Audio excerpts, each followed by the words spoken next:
इस वीडियो में हम बात करेंगे रेसिडेंट फॉरेन करेंसी अकाउंट। सबसे पहले हमने डायमंड डॉलर अकाउंट के बारे में बात कर लिया, जो कि डायमंड मर्चेंट द्वारा मेंटेन किया जाएगा डॉलर में। अप टू 5 मिलियन डॉलर तक उसमें आउटस्टैंडिंग रख सकते हैं। एक diamond merchant 5 diamond dollar account maintain कर सकता है। Diamond dollar authorised category 1 banker के साथ वो मेंटेन करता है।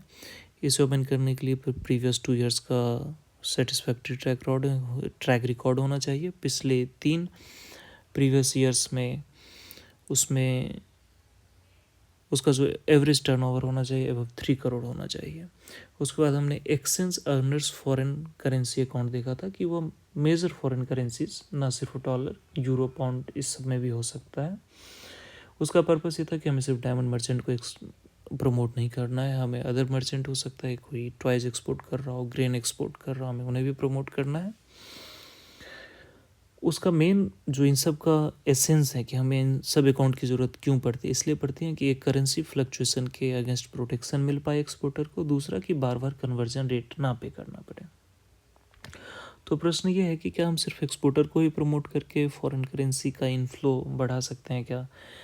ऐसा भी तो हो सकता है कि कोई इंडियन फॉरेन में रहा हो, वहाँ पे एक अच्छे खासे समय तक नौकरी की हो और इंडिया आ रहा हो, उनके पास वहाँ के बहुत सारे अर्निंग्स बचे हुए जो वो इंडिया लाना चाहता है फॉरेन करेंसी, या फिर वो इंडिया आ रहे हैं और उनको पेंशन भविष्य में मिलना होगा जो उन्हें रिसीव करना होगा। तो उनके लिए क्या, ना तो वो डायमंड डॉलर मेंटेन करने के लिए एलिजिबल है, ना वो exchange earners foreign currency account maintain करने के लिए एलिजिबल है। तो ऐसे लोगों के लिए क्या?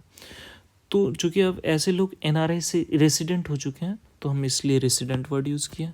फॉरेन करेंसी में ही मेंटेन करना है, क्योंकि उन्हें भी डर है मैं अपना फॉरेन करेंसी इंडिया ले जाऊं, कल को आईएनआर में कन्वर्ट कर लूं और करेंसी आईएनआर बहुत नीचे गिर जाए तो हमारा तो लाइफ टाइम का सेविंग बर्बाद हो जाएगा। तो इसे भी आप वो फॉरेन करेंसी में मेंटेन कर सकते हैं। हम देखेंगे कि ये कैसे दूसरे से अलग है।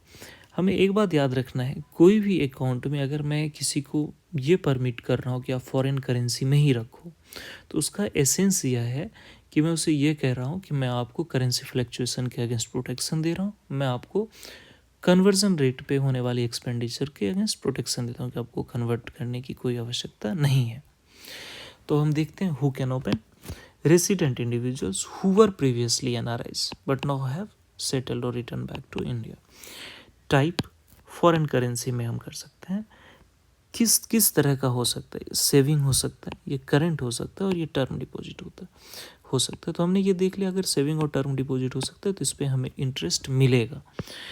हमने देखा था कि exchange earners foreign currency account, diamond dollar account पे इंटरेस्ट नहीं मिलता क्योंकि वो व्यापार के पर्पज़ से होता है। लेकिन ये क्या है, ये पैसे को सेफ रखने के पर्पज़ से है कि हम इंडिया ले आए हैं और हमें करेंसी सेफ रखना है। हमें एग्ज़ाम के लिए जो याद रखना है वो ये है कि रेसिडेंट फॉरेन करेंसी अकाउंट ये रिटर्निंग एनआरआईज का फॉरेन करेंसी रखने के लिए है। अब हमें ये देखना है कि परमिटेड क्रेडिट्स क्या है, परमिटेड डेबिट्स क्या है। परमिटेड क्रेडिट्स है foreign currency brought by the person while returning to India, balance transfer from NRE FC NRB account, foreign currency received from overseas assets और इन्वेस्टमेंट, जो भी वहाँ से पेंशन अगर वहाँ से आने वाला है, ऐसे क्रेडिट। परमिटेड डेबिट क्या हो सकता है, अगर बाहर किसी को पैसे भेजना है, वो इन्वेस्टमेंट बाहर करना है वो, या अगर लोकल पेमेंट कहीं पे रेंट पे करना है कुछ भी, तो आईएनआर में कन्वर्ट करेंगे और पेमेंट कर देंगे। तो ये है रेसिडेंट फॉरेन करेंसी अकाउंट। ये सेविंग मेंटेन हो सकता है, करंट के फॉर्म में मेंटेन हो सकता है, टर्म डिपॉजिट हो सकता है और इसमें इंटरेस्ट पेएबल है। तो हमें नाम स्लाइटली याद रखना, एक बार हम रिवीजन करके देखते हैं। Diamond dollar account diamond merchant के लिए है। Foreign exchange earners account,